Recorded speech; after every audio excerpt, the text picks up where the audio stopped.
Total 2000 মানুষের আয়োজন। প্রচুর মানুষ দেখা যায় এখানে। এখানে গিয়া মজাটা লাগে আমরা, ভালো লাগে ভাষণটা। মেয়ে লোক একজনেদের, মহিলা একজনে খুব ভালো ভাষণ দেয়, শুনিয়া তো খুবই ভালো লাগে। সো মিনি চলো আমরা গিয়া দেখি আই। কেমনে রইছত মা পূজা তো গেছিল, তুই বাইরে রইছত নানি? মিনি কত সময় আসলে তুই এখানে? কমপ্লেন করে আবার। ওয়েট ওয়েট, হ্যাঁ হ্যাঁ, দেখা মার দরজা, দেখা মার, পুশ কর, পুশ পুশ, এরকমভাবে পুশ করতে লাগে। গো। সো গাইজ, এখানে একটা দূর যে দেখা যায়, এখানে হিন্দু মহাসভা চলে, যাইমো একটু পরে আমি। সো ওই জায়গাটাতে লেটস গো দেয়ার। সব বড় বাইরের লগে আমি রওনা হয়েছি বিশ্ব হিন্দু মহাসভা দেখার লাগে। রূপমদা একদম রেডি উডি হইয়া একদম সাজিয়া গুজিয়া আইছে, টান করিয়া। সো লেটস গো দেয়ার। খুব সুন্দর প্রোগ্রাম, খুব সুন্দর প্রোগ্রামটা আমরা দেখি আই। আরেকজন দাদা এখান থেকে, চলো এখানে না গিয়া দেখলে কেমনে বুঝবা। দেশের মধ্যে স্বদেশী আন্দোলন চলছিল, অনেক সংগঠন ছিল যারা আন্দোলনে নেতৃত্ব দিচ্ছিলেন, তাদের সাথে ওনার যোগাযোগ ঘটেছিল। আর সাথে সাথে ভারতীয় জাতীয় কংগ্রেসের সাথেও তার যোগাযোগ ছিল। ইংরেজরা এসেছিল ব্যবসা করার জন্য। যে দুর্বলতা, জাতীয় দুর্বলতা, সেই জাতীয় দুর্বলতার জন্য দেশ পরাধীন হয়েছে। 700-800 বছর নিয়ে আমাদেরই সৈন্যবাহিনীকে নিয়ে মুসলমানরা এই দেশ অধিকার করেছে, আর ইংরেজরাও এই দেশ দখল করেছিল। তারপরে তিনি ইতিহাস বিশ্লেষণ করলেন, করে চিন্তা করলেন যে এই দেশের মূল মালিক কে? এই দেশের মূল মালিক হচ্ছে যারা এই দেশকে নিজের মাতৃভূমি, হিন্দু সমাজকে সংগঠিত করতে হবে। প্রায় 800 বছর মুসলমান, 200 বছর ইংরেজ তাদের অধীন থাকায় আমরা নিজেরাই নিজেদের যে সাহস, নিজেদের শক্তি আমরা ভুলে গিয়েছিলাম। আর সবাই বলতো যে এই সমাজকে সংগঠিত করা এটা সম্ভব না।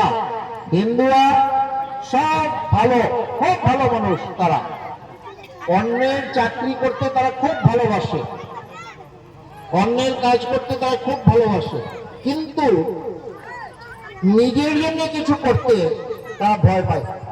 হিন্দু সমাজের 4 জন মানুষ একসঙ্গে চলে কোন সময় পায়ে পা মিলিয়ে, যখন 5 জন আরো একজন তার কাঁধে চড়ে, সে কাঁধে চড়ে কোন সময় যখন আমরা শ্মশানে নিয়ে যাই কাউকে, তখন 4 জন ব্যক্তি একসঙ্গে বাধ্য হয়ে তাকে বহন করে নিয়ে যায়।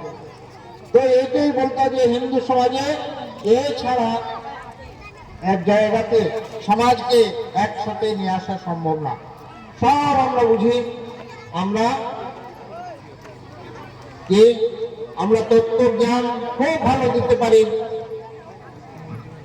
আমাদের গ্রামাঞ্চলে এখনো তো, এখন শীতের সময় এসেছে, গত অগ্রহায়ণ মাস থেকে আমাদের গ্রামাঞ্চলে চলছে কীর্তন। ভাবে আমরা বিভোর হয়ে যাচ্ছি, সংগঠিত হচ্ছি কি?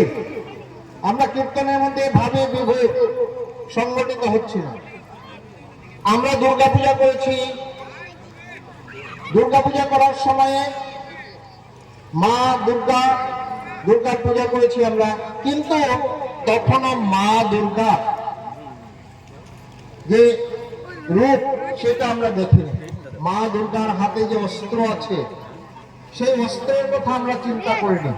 মা কালীর হাতে খাড়া আছে, তাও চিন্তা করিনি, চিন্তা করি না। সব মা দুর্গার কাছে, মা কালীর কাছে আমরা ছেড়ে দিয়েছি। মা তুমি আমাকে রক্ষা করো, আমাকে নিজেকে রক্ষা করার জন্য শক্তি সংগ্রহ করতে হবে। যদি আমি শক্তি সংগ্রহ করি, তাহলেই মাও আমাকে। স্বামীজি বলেছেন, অশ্বন্নৈব গজন্নৈব ব্যাঘ্র নৈব নৈব চ অজাপুত্রা বলি দত্তা দেব দুর্বল ঘাতে যান। তো সেই দুর্বলকে তাকে দেবতারাও পছন্দ করেন না। তা আমাদেরকে শক্তি সঞ্চয় করতে হবে, আর সেই শক্তিকে সংঘ শক্তি কলিযুগে সবাইকে সম্মিলিত হতে হবে। সেই সংঘ শক্তির আরাধনা, সেই শক্তির আরাধনার জন্য ডাক্তার কেশব বলিরাম ভদ্রবাদ 1925 ইংরেজিতে রাষ্ট্রীয় স্বয়ংসেবক সংঘের শুরু করেছিলেন। কিভাবে সংঘের শাখায় স্বয়ংসেবকরা কি করে? কিচ্ছু করে না। যখন বলা হয় যে কি করে, কবাডি খেলে। কবাডি খেলা, কবাডি খেললে কি হয়?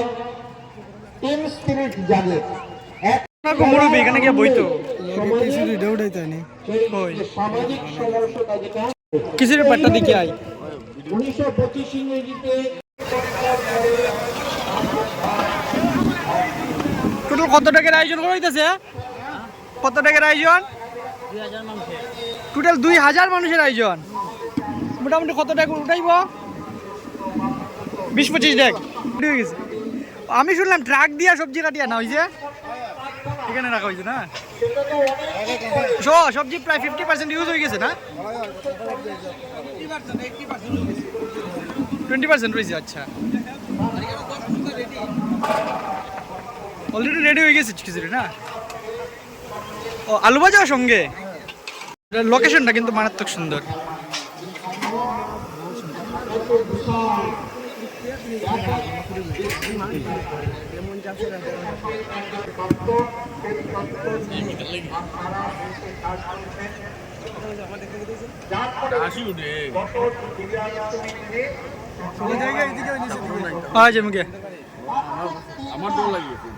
না না, দীপ এখন পুরা সুস্থ।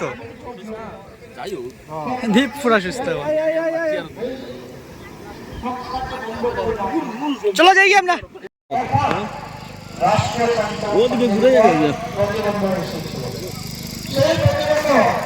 সংঘের স্বয়ংসেবকরা সমাজের মানুষের সহায়তা হাতে নিয়েছে, সেটা সংঘ নেয়নি। আগেই বলেছি সংঘ কি করে? সংঘ কিছুই করে না, সংঘ কবাডি খেলে। সংঘের স্বয়ংসেবক কোনো কিছু ছাড়ে না। তো সংঘের স্বয়ংসেবকরা রাম মন্দির আন্দোলনকে নিয়েছিলেন হাতে, যে একটা যে পরাজয়ের যে বার্তা দিচ্ছিল, যে বিতর্কিত ধাঁচাকে উৎখাত করার জন্য সংঘের স্বয়ংসেবকরা 1984 ইংরেজি থেকে আন্দোলন শুরু করেছিলেন। আর ধীরে ধীরে 1992 সালে সেটা বিধ্বস্ত। মেনে গেলে না তুই? হোয়াই মেয়েও গীতা তুই গেলে না তখন মেয়েও বললাম আছে নিছি না দিন তোরে আমি ডাকছি তুই গেছিস না শিব।